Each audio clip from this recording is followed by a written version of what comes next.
Hey everyone, Zane here, and today I'm going to show you how to get answers in Gauthmath.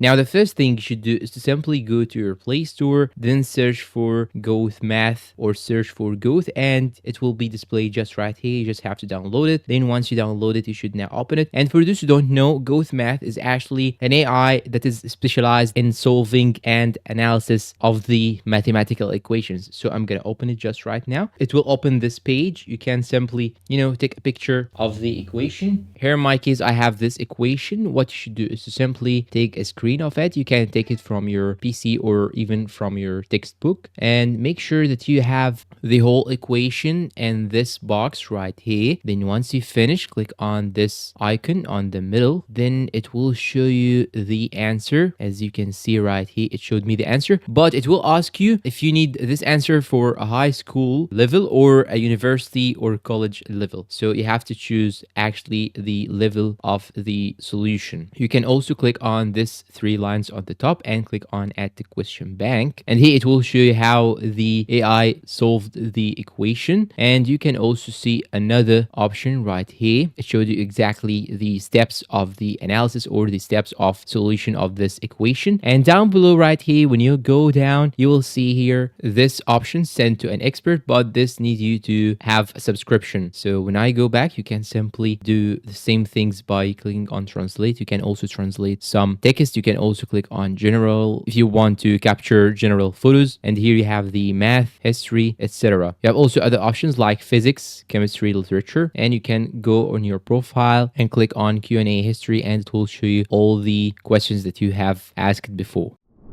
And that's all for today. If you find this video helpful, please don't forget to support us with like, subscribe, comment, share. Thanks for watching, and see you in a new video.